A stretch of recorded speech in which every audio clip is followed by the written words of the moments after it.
Welcome to the Pretty Powerful Podcast, where powerful women are interviewed every week to share real inspiring stories and incredible insight to help women or anyone break the barriers, be a part of innovation, shatter the glass ceiling, and dominate to the top of their sport, industry, or life's mission.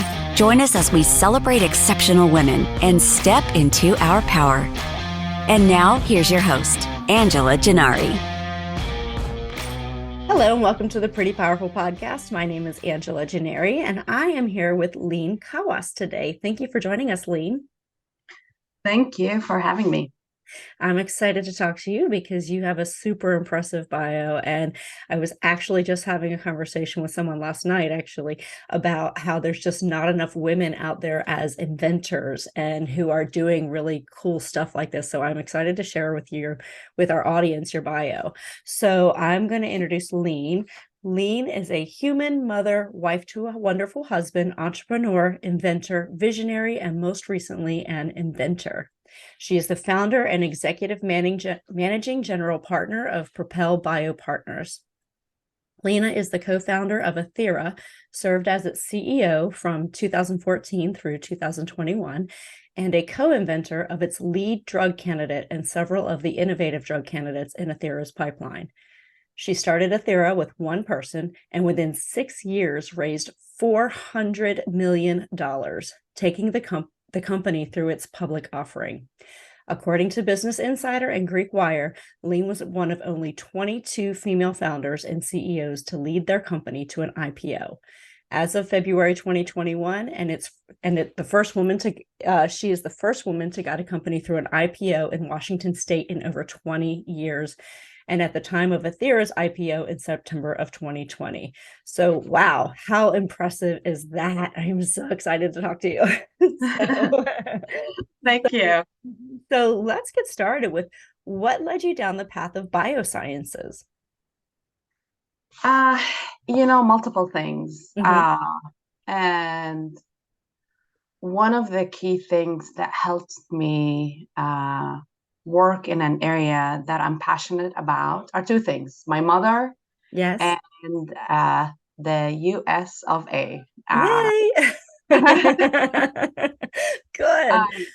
So the one thing is, I remember when I was 7, my grandmother passed away from cancer. Oh, I'm so sorry. Yeah, thank you. And I was writing my dad was dropping off us to school, and this is the first experience of death that I was aware of, if that makes sense. Mm-hmm. Why did she die? And he's like, well, she had cancer, and it's a tough indication.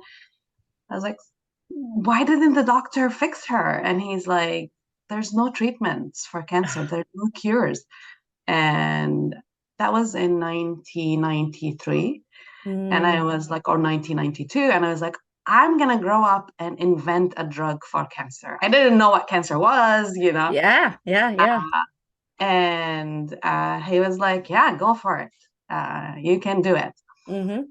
And the other side of it, also, my mom passed away at a very, very young age, also from a medical condition, CNS neurodegenerative indication. And I like two things. I like numbers, finance, and accounting, and I liked chemistry. And she's like, you should go to pharmacy. She helped me. She brought a lot of people to talk to, at a young age that are in the chemistry and in the finance and in pharmacy. Like, I remember bringing people over to our house. And, it's stuck in my mind that I wanted to go into the pharmaceutical industry. And I got my pharmacy degree. Mm-hmm. And then being a pharmacist was not, exactly it, if that makes sense, Angela. Yes. And I decided to come to the US, continue my education, get a PhD. I thought academia was the thing that I could have a big impact. But then I got exposed to entrepreneurship, which is a very unique culture. Like, I think that's why the US is special, because we promote innovation, we promote talent. There's a lot of work that needs to be done, especially around equity and diversity. But, you know, I was exposed to this. I did not know what entrepreneurship is. Yeah. And it was the best decision I made when I was sitting in my PhD advisor's office when he said, "Do you want to co-found Athira with me and like stay?" I had a job lined up, you know, this the secure job, the Excel Yeah. sheet job. Right. I said, you know what? Yeah, I guess I'll try it. And that was, I thought I was going to take a break, you know, Hmm. gap year because I've been working since I was 16. I didn't take any Yeah. breaks. I didn't understand what starting a company. And that year, I worked so hard. I've never worked like, you know, entrepreneurs, there's a passion, there's a Hmm. vision. And I was a single person. I Yeah. remember the first time I read a legal document, it took me 5 hours. And now it's like, you know how it goes. I do. Uh, so it's, I love that I had the opportunity to move here to the Hmm. US and be in a position that that I could have an impact on human Absolutely. health, on, you know, in my new position in Propel Biopartners, also diversity in management, diversity in innovation. So, you know, I'm lucky to have Yeah. this. Well, we're I lucky work to hard. have you. It's not only luck, it's also working hard, if that makes sense. Yeah. Yeah. Yeah. And where did you move from? Where are I've you moved from? from Amman, Jordan. Okay. Uh, Very nice. yeah. Mhm. Well, thank you for all the contributions that you're making. I'm sure your mother and your grandmother would be so proud of you for what you're accomplishing on behalf of women, especially. So, we were just talking about this right before the show, and you said you have a daughter and you're passionate about, promoting women in entrepreneurship, in leadership, in biosciences. And, we were talking about how my mother, I watched her get passed up for promotion after promotion after promotion in the corporate world, and she'd have to train the male, superior that was promoted ahead of her in the job that she was, more qualified than they were to do. And so for you to take this on and to be an inventor and to be in biosciences, I think is just setting the right tone for women and your daughter especially. So I'm Thank sure they'd you. be so proud of you. Thank you. And So go ahead, please. no, and to your point, I was interviewed for a Forbes article. One of the contributor asked about this specific point about life sciences. Like, why don't we have a lot of women in life sciences, but very few women are in executive and management positions. Oh gosh, yes. Hmm. Although there's a lot of research showing when you have women on the helm or part of the executive team, returns are higher, cultures are more inclusive, and innovation has a different, unique flavor, if that makes sense. Oh my gosh, yes. And one of the things is this, what you exactly said, is women don't get promoted as much. Right. Uh, and it's easier, right? Because if it's a man that's promoting another person, they relate with the experience of the male, right? Not the Right. woman. So it's Hmm. easier for them to make that promotion. And one of the main things that I highlight to any young woman who is starting her career, find mentors, but most importantly, find advocates who Yes. will advocate for you to grow professionally and personally. Hmm. And it doesn't have, we don't have as many women in leadership positions, but find someone that will advocate for you and will say,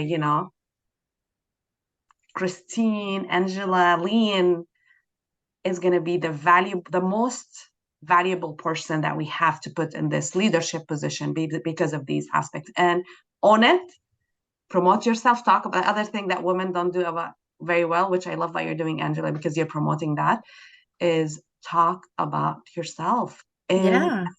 own it. Hmm. If you're doing something, we don't always have to say, oh, it's 200 other people that participated in the work. It's typically, a lot of the time, there's one person that is driving it.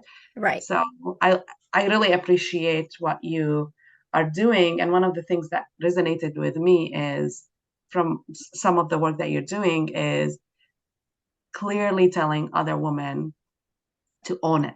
Own your power. Yes.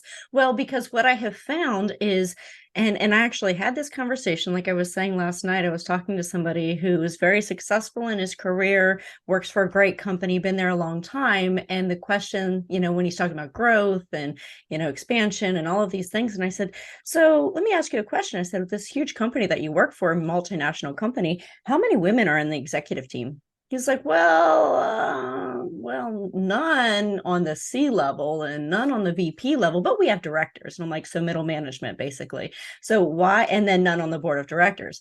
And it's so sad to me that the ceiling for women is middle management. It should not be that way. A company who really understands what growth, diversity, and inclusion means to their business and how it can really push that business forward, and the impact that it has on the culture and the impact that it has for shareholders, because women drive revenue. We all know that.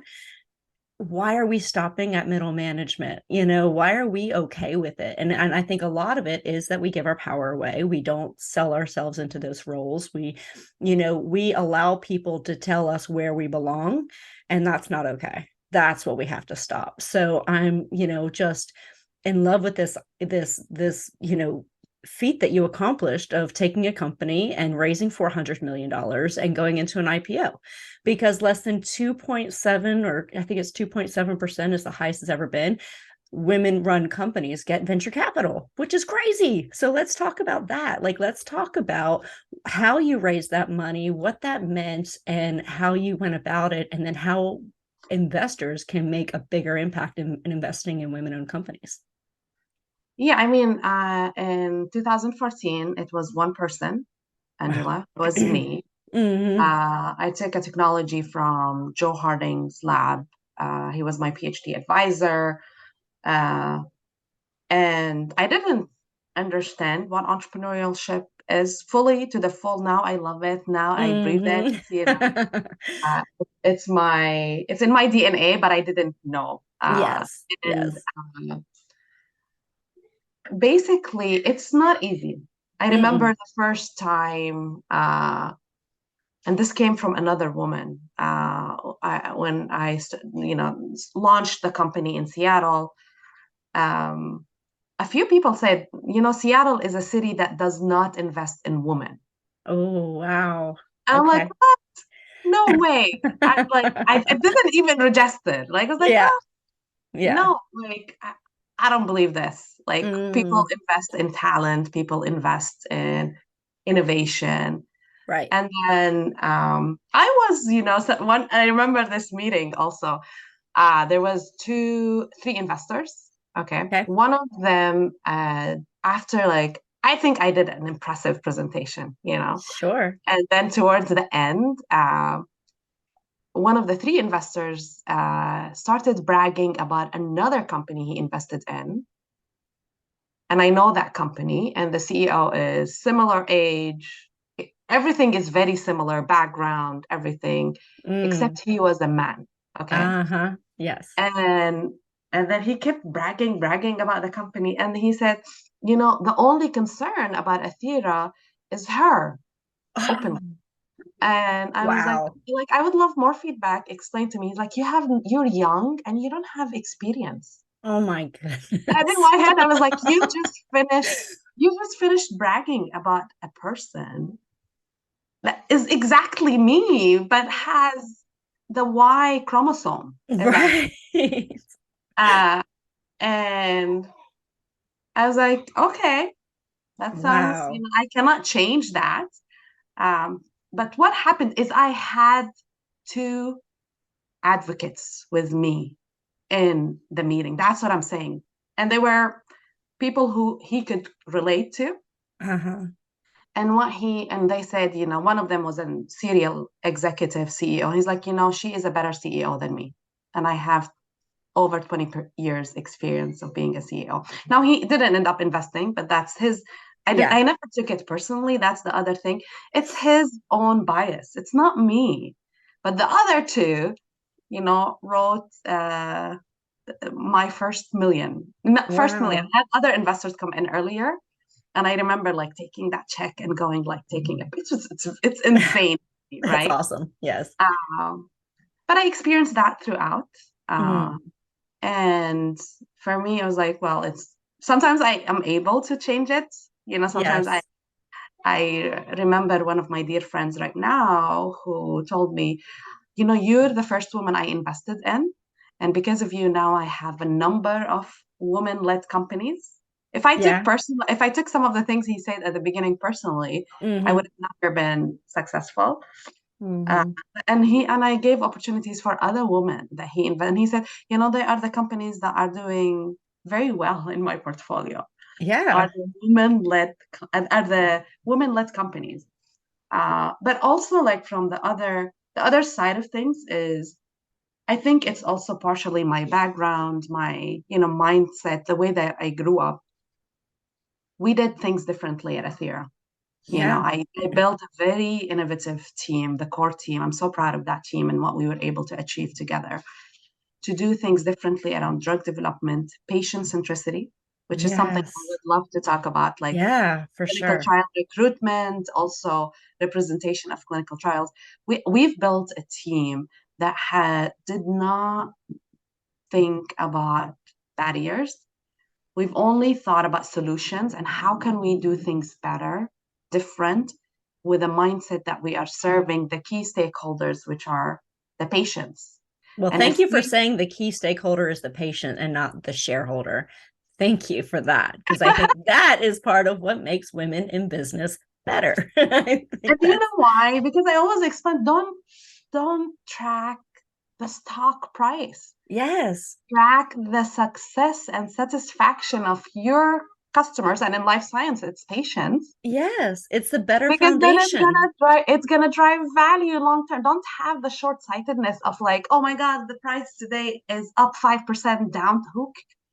You are Yes. building therapies, you are changing people's lives. And once you Yes. achieve that, the financial value is going to follow. Oh When my you're so gosh. short-sighted, when you have the short-sightedness of like, Mhm.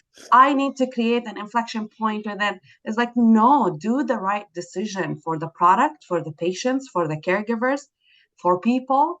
Financial gain will follow.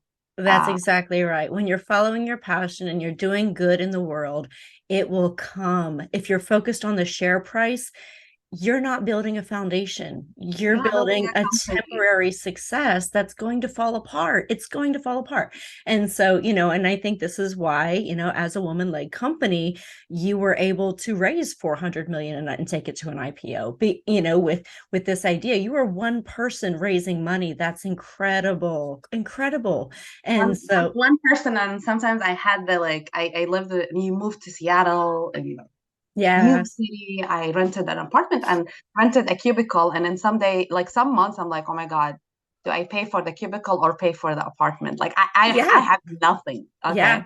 I know. Um, Oh, but it's amazing, right? oh, Resourcefulness, resilience. I remember when GeekWire sent me a note right before going public, is like, Leen, you're the first woman to take a company public in 20 years. A lot of wow. people sent me congratulations. I cried. Yeah. I cried because it was crazy for me that at this day and age, this is the reality that we're living in, especially that I have a daughter. Uh, Yes. Oh my gosh. Well, and so I feel the same way. Like I know I heard something about, X amount of companies now have a woman on the board of directors. Isn't that amazing? Of all the Fortune 500 companies, we're now up to like 20 of them or something ridiculous. And I'm like, is that a win? Is that really a win? Why isn't it 500 out of 500? Why isn't, I mean, why are we considering these little incremental gains a win? But you're right. I am so with you on that, crying because you're like, but why is that so? And while it's bittersweet, you're celebrating at the same time, you're sad for the other women who, come on, let's get out here and do this. yeah, and it's not easy. I don't want to like trivialize. It was No. so hard, and Yes. it's still harder. But I feel much more confident with everything that I went through, the good, the bad, and the ugly. It's like Yes. it's all like, for me, that the mindset that I think women should have, if this is what they want to pursue, it's most of the time not your baggage, not about you. Know what you want to do and go do it. Yeah. Yeah. And it doesn't have to be entrepreneurship. It doesn't have to be executive. It doesn't, but on what you want to do, because everything we do, you know, one of the really important aspects of what we do is we build societies, right? Uh, and I want my daughter to be comfortable, confident in her choices and Yes. do it.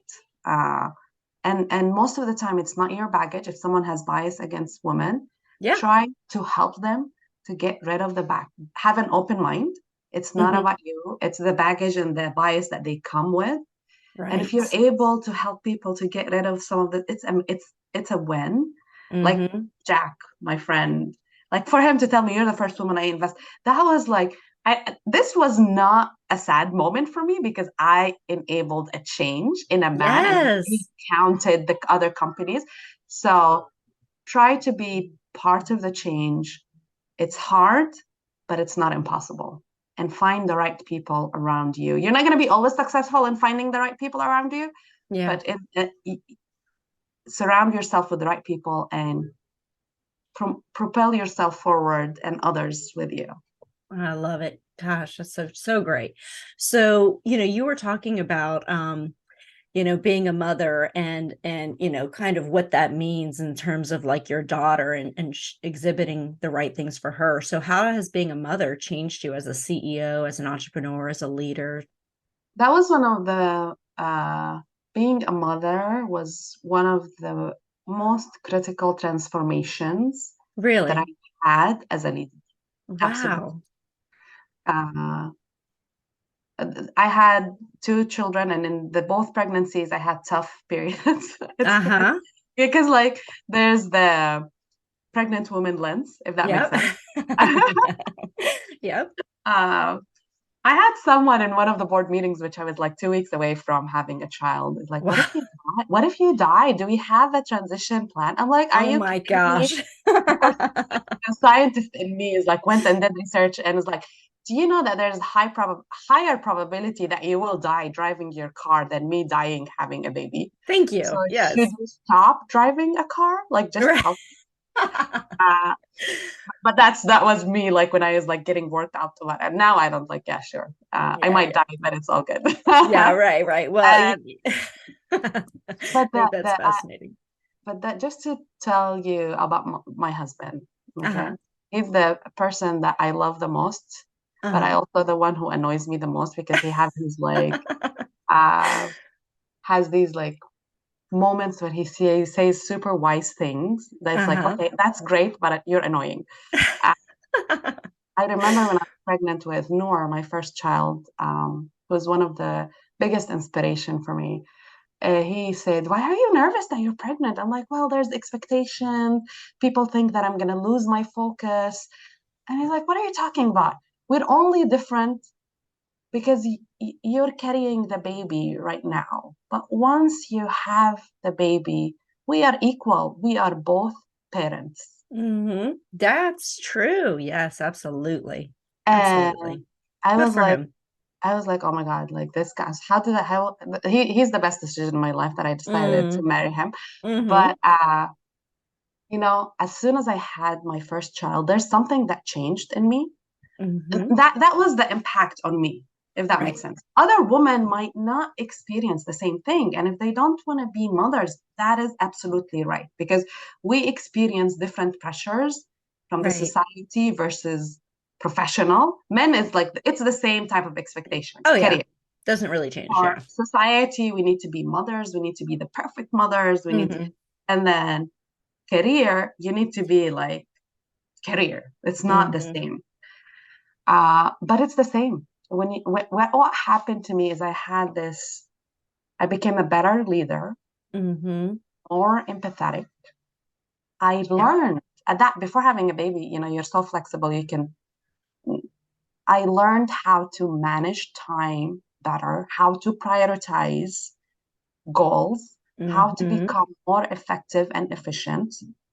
And Hmm. I also when you have a baby, there is like you're creating life. There's a moment, oh my God, like this is crazy. Like Right. women are so being a woman is a strength because you have this, like you go through this experience that is like nothing, okay, that you've experienced. Like that gives you, for me, it gave me a lot of strength.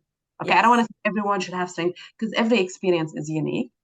It gave me this strength. I was like, if I can create life, I can do anything, right? Right. It's true. Sometimes I would look at my baby and I would say, I made that. How did that happen?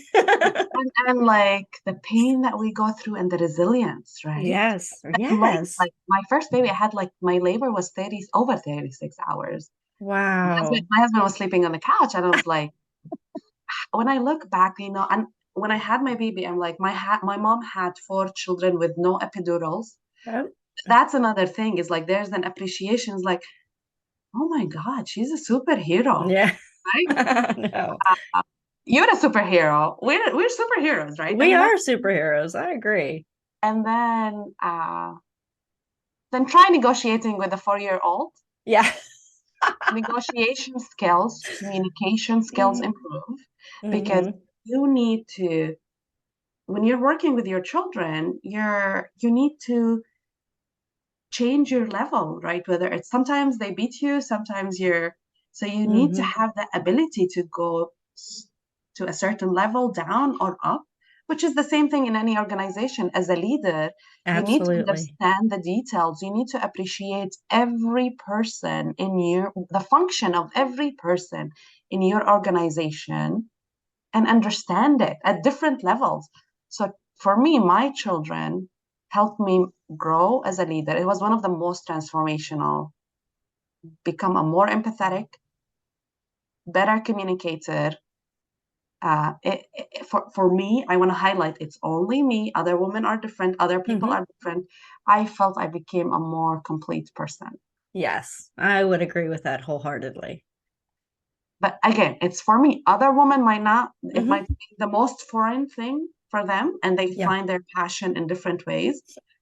And that's also another success amazing model, if that makes sense.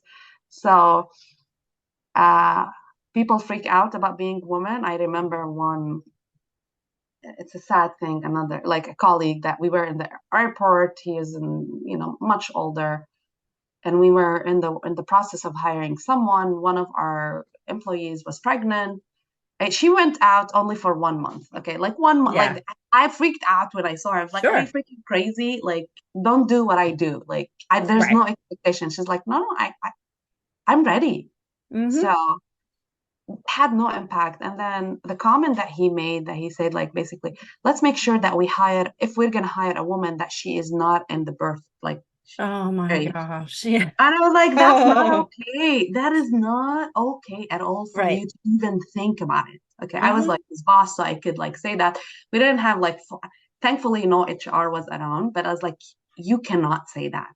I should have No. fired him on the spot, but you know, you learn and grow.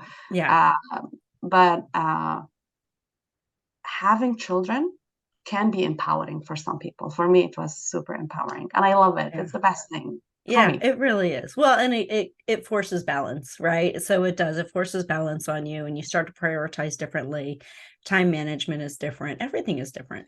But I agree with you. It changed me for the better, and I've had multiple, interactions with male colleagues who say they don't hire women who are in the childbearing age because or the expectation when I say, how come there's no women on the executive level, on the board level? Well, women usually stop, they usually reach middle management because of children. And I'm like, what about children? What about motherhood? Like, tell me where we have to stop progressing in our career because we've decided to have children. Like I'm not seeing the correlation at all. And so, I am a mother. I can speak to that. And yes, I know every mother is different, just like you had mentioned. And so I understand that part of it, but it doesn't make you less of a capable human. It Yeah. makes you more capable.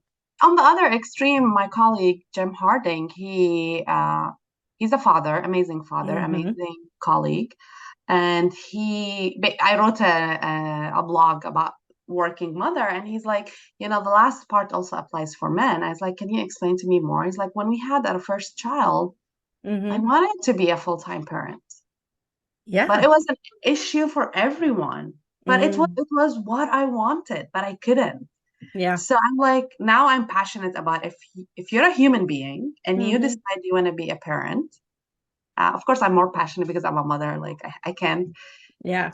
And if you want to go outside of the societal norms, it's a whole new world. There's Yes. technology that is helping us in so many. Yes, it may be like 1,000 years ago, they needed to split functions based on, but now we have technology, we have everything. There's these societal like ancient norms does not apply Hmm. anymore. No, no. Mhm. And we're not having to, stick around our children to save them from wild animals while the men are out hunting and gathering. Like this is 2022. Can we please move on from Yes, these ridiculous, standards? So, but exactly. yes, I agree. So tell me a little bit more about, when you start going into biosciences and tell me about the patient centric methodology that you're using and what you're doing. Yeah. So another thing, when I was working in Athira, we the company now and is working on Alzheimer's and Parkinson's. Oh, I really have a big passion for yes. neurodegenerative indications, and I noticed that there's a lot of industry standards. Sometimes they're good, but a lot of the times they're again ancient, right? Okay.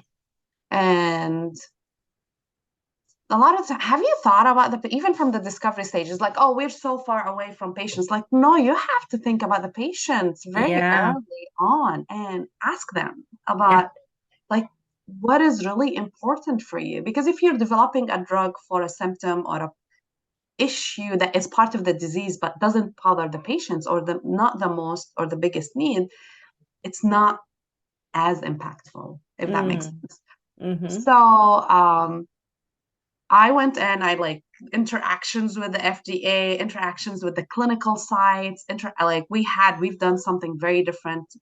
My partner actually at Propel, by partner Shwekwa, we worked together for over 6 years, and me and her, we never agree on anything, which brings, Uh-huh. unique type of innovation. It's the mutual respect is very important. And what we've done differently is we actually went to sites. We asked sites, can you bring patients in? Because we want to ask them about the clinical trial experience. This is never Interesting. like they were like, oh, I've Yeah. never heard a drug developer that cares about clinical trials experience about patients. Yeah.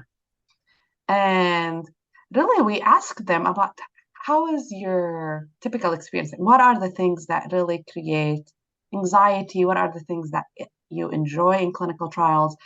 Um, what makes you want to be part of clinical development? Because without patients, you cannot develop drugs. Yeah. Right. And without, like we need their input. And because and also if you design clinical trials that has the patient's voice in them, Mm. then patients' retention, which means for patients to continue the whole trial, will increase, which is a problem in our industry. Is it? Okay. Uh, yeah, it is like because it's you go into these clinical trials that are highly scientific, like there's no practical aspect of it. One Right. thing that I still remember, caregiver, a wife of a patient that had Alzheimer's, she said something very simple. She said, I come to clinical trials, we're stuck for 8 to 12 hours in the clinical sites, and I don't know what we're going to be doing throughout the day. Like, I don't know, Wow. like, when are we going to have lunch? When I'm going to have snack? Uh, you know, if he gets hungry and I can't leave him, it creates anxiety, right? Yeah. Yeah, for Simple sure. thing. And then Mm-hmm. we added meals in our like Ah, part of our clinical protocol is our meals. Simple. Like just listen wow. to them, right? Yeah. And then the other thing is one patient, she was amazing. He's like, it's a subcut, it's an injectable. Like, I don't know if you're familiar with insulin. They take it Mm-hmm. home and they inject it. Um, one patient, which I was super impressed, is like, well, I worry that if it's an injectable, that other patients are not going to be able to administer it well. So what are you guys going to do to make sure that we created videos, we created brochures, we had calling, nurses that would call to support them. We did Wow. training. This is feedback from patients, not Ugh. from the physicians, not from our team. It's very important. And then third part, which hits into what we're talking about, Angela. I was in a conference 2 weeks ago focused on clinical trial summits, talking about clinical trial design. One of the topics that was raised is diversity in our clinical trials. Yes. It's funny, Mm-hmm. most of the study participants are typically men and mostly white men. Really? So it's Okay. very interesting, right? Yeah. So I was talking, and that epiphany came while it was a table. A lot of the middle management were women, but a lot of the executives were White white men. men. Mm-hmm. Yeah. And then I said, you know why we don't have as much diversity as we want in our clinical trials? Because the patients, they don't see themselves in the executives, Wow. right? Yeah. If there's more women, it's not just the people that are in, it's exactly when they go search the company, who's on the website. Yeah. Oh yeah. 100% of the time. I know. Well, and So it's sad, right? Like we need to do better with that. yeah, so having more female executives, having more diversity in your clinical trials. If Mm-hmm. people go and look up a company and it's a diversified management team, I bet you that you will have higher diversity in your clinical trials. Yeah, If absolutely. you have the patients in mind, the whole corporate structure, the whole corporate goal, the whole shareholder value will be achieved because of these organic aspects that will happen if we have diversity in the management team. And that's what we're doing on Propel, by the way. We are part of the Yeah. change. Now I'm an investor, as you mentioned earlier. So I'm investing with, did you hear the sound, the background, Yeah, Angela? yeah. Hey, this is normal That's life. part of That's what makes us perfectly human. good. Yeah. But that's it. I want to invest in diversified management that includes Yes. white men, women, different background, different experiences, because once you have that mix, Yeah. you will have innovation in a very different flavor and inclusive flavor. Yes. Well, and I can tell you from experience that, it's innate in us that we have different values and qualities. It's not always taught, and I've spoken about this before, but I did a volunteer panel. Sorry, I just hit the microphone. I did a volunteer panel a while ago where I was serving on as a judge for high schoolers who were doing a competition, entrepreneur competition. And it's funny because I actually just did a second one recently. And what I found was when you have everybody looked the same on the team, whether it's all white men, all women, the same race, the same background, the answers were very standard. Like, the young men who were on the panel, they would always focus on, their solutions were operations, logistics, safety oriented. For women, it was branding, engagement, employee satisfaction. That was their focus. For different minority races, it was more community involvement, mentoring. So they all had different values that they brought to the table. All of these were really, really good, well thought out, extremely thoughtful answers. However, the best teams, the winning teams, had diversity within their team because it allowed them to have those different perspectives in one solution. So now you have, community involvement and mentorship and logistics and operations and branding and engagement. All of that together is what makes a winning team. Not, all of those are great segments, but they're not all encompassing. They're not holistic. They don't answer a solution fully, or they don't have a solution fully. Whereas the diversity that you bring in, the inclusion and the diversity, that's where you get those really well thought out, great plans for action. Completely agree. Yeah, Yeah. completely agree. And that's another study. We're now in the process of applying to schools for our daughter. Mm-hmm. We recently moved to LA, so that's a very different experience applying to school.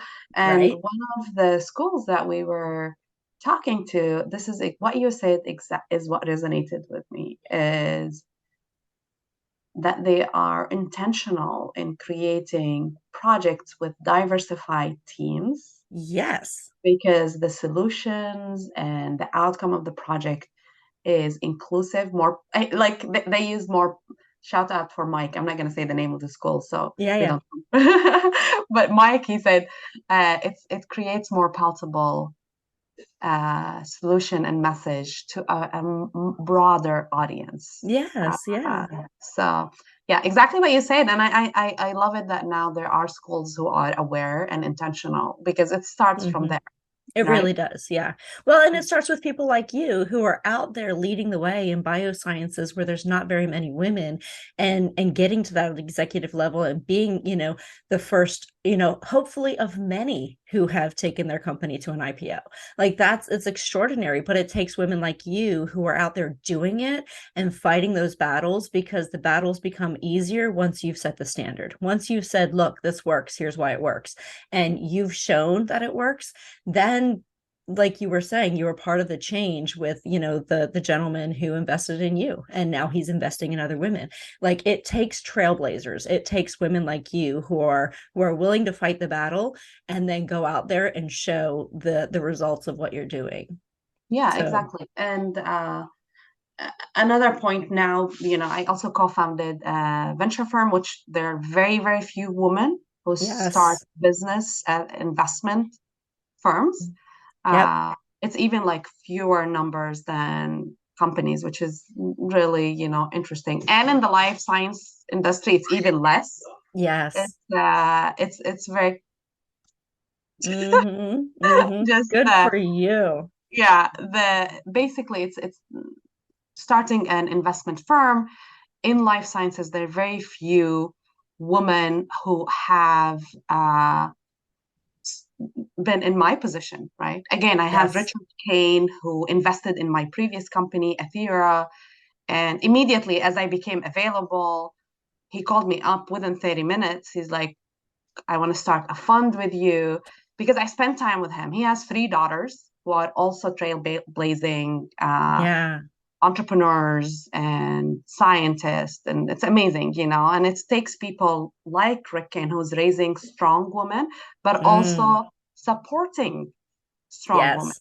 if that makes Yes. sense. And what we in my position right now, I'm not just investing in women or minority, or I'm investing in diversity, Yeah. because this will bring the best innovation and the best returns. And there's studies, I'm not like saying from my mind, like there are studies that show that woman led companies, or companies that have executive presentation, there is higher returns to the shareholders. So Absolutely.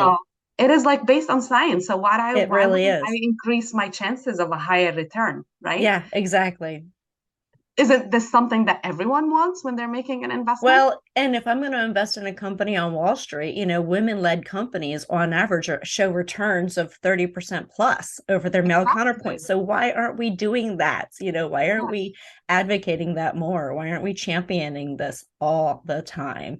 But Exactly. we need those advocates out there to support us. And sometimes it's men who advocate for women, and they'll listen. But women, And like you out there are women, and another factor that there was a study, I think it's a Harvard Business Review, there. that shows that only 12% of decision makers in the overall investment community are women. Wow. And there was a big study that was conducted, I think it was in Australia or Canada, not in the US, but it's another country where there's significant entrepreneurship. And they did interviews for a large number of, they watched presentation of entrepreneurs of both women and men that are presenting to these VCs, and they found out that women get different questions than men. Really? Men get questions about gains, Uh-huh. women get questions about risks. Oh, interesting.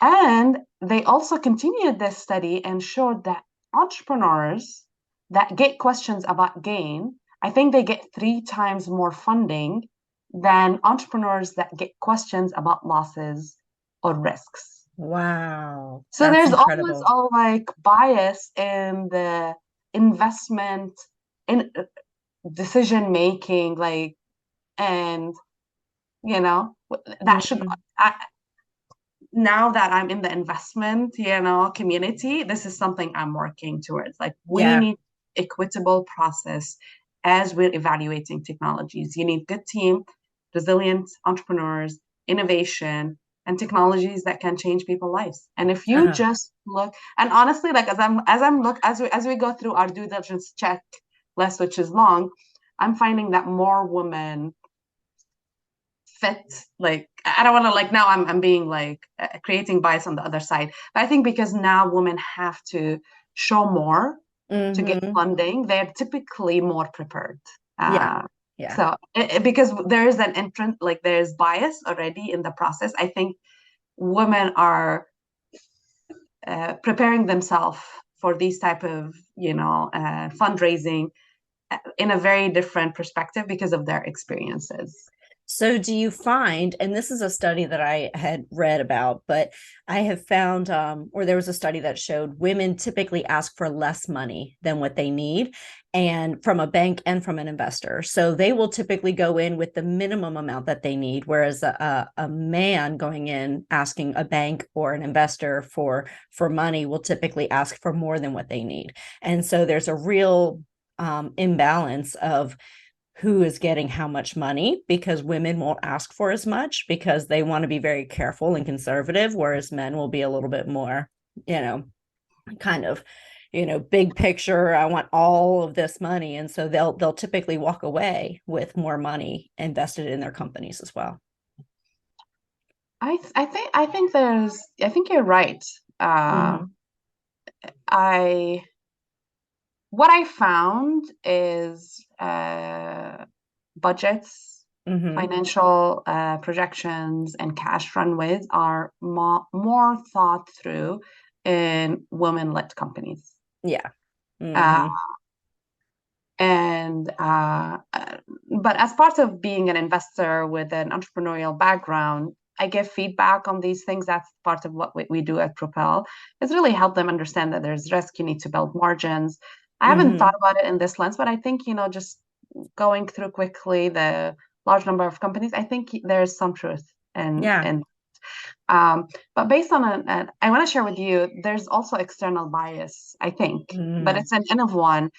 When I was in the process of planning to take Athira public, uh, there was a couple of groups, investors and bankers, that sent me examples of women-led companies for Okay. IPOs. Hmm. Uh, and you're right, there were smaller IPOs, smaller fundraisers. Like, yeah, but that's a very different company. I need way more money, and Right. I am not using you as a banker. Okay. Yes. And I ended up having JP Morgan, I had Goldman Sachs, Wow. Jeffrey, like the top, Jeffrey, Stifel. I decided on Goldman Sachs, Jeffries, and Stifel and JMP, because the bankers that I was working with, they had more diversity, first of all, in the groups, but also they Yeah. didn't have any type of, like, they just like, oh, how much do you need? What, like, they were aligned with me. Um, and I remember one of the Goldman Sachs bankers who had like over 20 years experience in the life science industry. He said, your crossover round is the best round that I've seen. The type of investors in the round are the best that I've seen in my Wow. whole career.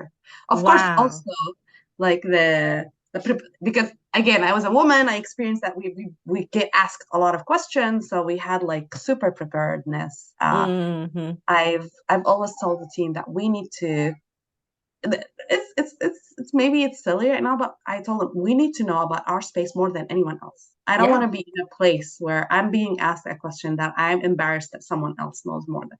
We're gonna do the research, we're gonna do the work. Yep. Uh, and we're gonna if groups go 2 feet down the ground, we're gonna go 100. Like and that's another thing. I don't know if it's women, but it was like me and I call them the core Athira team. We high standards, high quality, patients first. Uh, then you raise the best crossover round, and you get Goldman Sachs, JP Morgan fighting to take you public. Good. Oh my gosh, that's amazing. I love that. I love it. There's like a million questions I have for you, which is crazy. I am just so proud of you. I'm so grateful for women like you in our world because you're setting the standard, you're setting the example, and I'm just so incredibly thankful that you have put yourself out there in this way. And I really appreciate what you're doing. I listen to your podcast. I think it's amazing. Yeah, thank you. Thank you. And yeah, I wanted to say something at the end is we are part of the change. I don't know if you have daughters. I have a daughter. She is my biggest inspiration. I want her to be the first person to do something, not the first woman. Oh, I love it. I love it. Uh, let's keep up the good work Yeah. and own our success, own our challenges, and keep moving forward and change. Yeah. Well, and I 100% am with you. And I have a son, and one of my proudest moments ever in my life was, last year he had to do a presentation on his favorite CEO. And, his dad also owns a company. Of course, there's all these incredible CEOs out there in the world. Elon Musk, was one of his top choices. We talk about him all the time and the innovation. And, we're really big on innovation in our house. We talk about it all the time. We talk about business all the time. He started his first business at 13 years old. And but when he did his presentation for his business class last year, he did a presentation on his mom. So of all the CEOs in the world he could have chosen, he chose his mom. So I thought that was pretty cool. That's exactly it. Like, this is a very important point. We are the role models. There's way more like white men that are in executive. It's easier for a young boy to see himself in executive positions, right? The more people that we have, like you, like me, like others that I'm able to meet, amazing. There's a lot of amazing CEOs out there that, whether they're men or women, they have the same exact mindset as your son. They don't see gender, they see talent. Yes. And let's make it happen. Yes. I'm determined. This is my mission. This is one of my missions. Me too. So I got to ask, who inspires you? Oh, that's a long question. We need another podcast. There's a lot of people that inspires me. There's my daughter is one of the most brave people I know. We go out now that we're in Los Angeles. We can sit outside and have a meal outside. We were in Seattle, so it was raining most of the year. She sings. Oh, that's awesome. And it's the confidence. Yes. One time I was working and she came, she's like, Mama, I want you for something. I said, can you give me 5 minutes? And it took more than 5 minutes. She's 4.5, just to put things in perspective. Yeah. And I go to her, okay, now I'm ready. And she's like, Mama, you were late and I am disappointed. Like, good for you. Yes, advocate for yourself. Yes, I love that. And so she's one of my biggest inspiration. My mother was continues to be one of my biggest inspiration. I'm from Jordan, a Middle Eastern country. She had, in an era and a place where there's very, very few women that are in leadership position. She was there. She was the role model for me and my sisters, who also inspire me, both of them.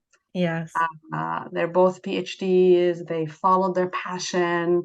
And they are both we're very different, but very similar at the same time. I think because we had similar impacts. One of my sister is really trying to make a difference for, again, women leadership, but in a different way through her work around technology that is inclusive and enabling. And my other sister, she is a PhD in math. Very few women in that area. And she left a very comfortable, high-paying job, fluffy job to go into the entrepreneurial journey, which takes a lot of courage. Takes a lot of bravery, yes. And then if I can mention a dear, dear friend. Yes, of course. Latifa. She also has a daughter. And just to highlight how strong women are, and her daughter was diagnosed with Wilms tumor. Oh, and she's a daughter after 16 years. And what I loved about the strength that Latifa showed everyone, she was there for her family. She was there for her daughter. Her daughter now is cancer-free. And wow. But the amount of research, organization, a lot of work. This is a very overwhelming process. Yeah. And she brought her daughter to life. She gave life twice to her daughter. Wow. So wow. She inspires me with her strength. Yeah. And she was there for me. Yeah. Wow. When she was going through all of this. And I appreciate that she teaches me every day to be authentic, true to myself, to my origin, and to have strength, right? Wow. And I don't want to forget my husband, because he always says he can't mention me, but he is amazing. Yes. He is an amazing partner, father, who always have these like wise comments that he makes. That also makes me a better leader, better human being.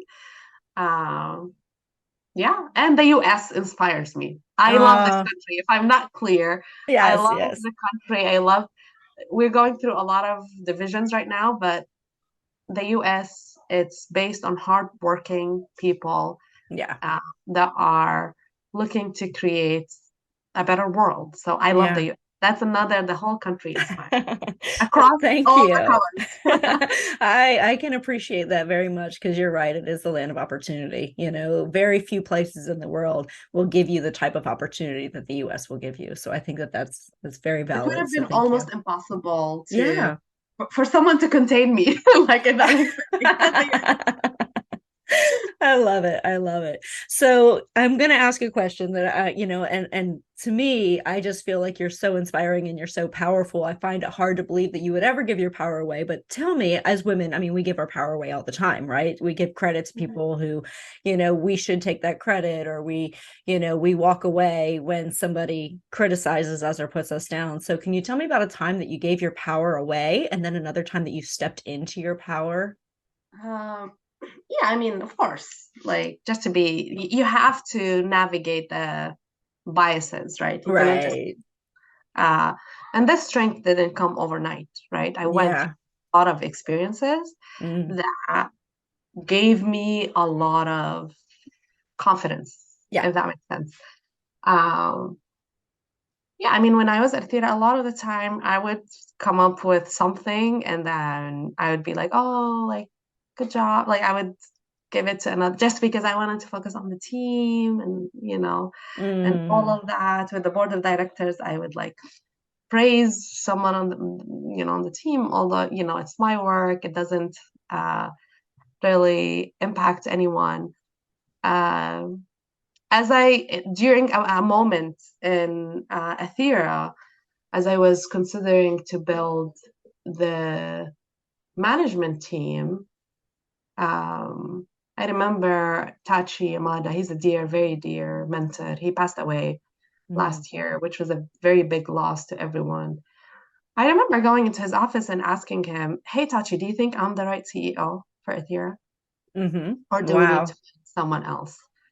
He's like, "I don't know. I need to think about it." After a few weeks, he said, "Leen, you are the CEO. I'm confident that you are the right CEO. But we live, unfortunately, in a time where there is, a bias against women. Mm-hmm. So we need to address that. Yeah. I had that relationship that we can have this conversation. I didn't, and at that point, I've been raising money for a while. And he said, I can't be with you in all of the meetings. He was older. He can't much. He's trying to spend more time with his family. He's like, I can be with you with some of the meetings, but you need a person with specific characteristics to, I don't want to mention, it's very clear, I think, that would be with you in the meeting, just to create that connection and closeness to the investors, since they're mostly, coming from a specific background. Right.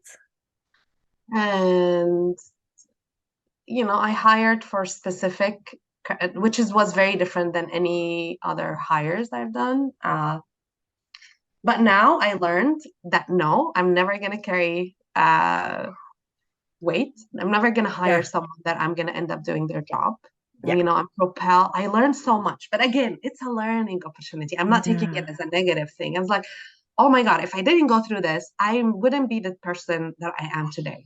Yes. That I only hire for talent. Right. I'm not gonna, Tachi came from a very, very good place. And I know without him, I think he gave me a lot of advice, a lot of wisdom. We had very open conversations. He also has a very strong daughter that he always talked about. But I did that. I don't know if it's a bad thing. Looking back, it's not. I don't regret it, to be honest, because it helps me. But now I don't need it. That's the thing. Yes, that's now, stepping back in your power. It's not. I don't need it. I remember telling Rick Kane, he told me he was introducing me as we were starting Propel, different people, and there was this person that he kept insisting on me talking to. I was like, give me the agenda. What do you want me to do with this person?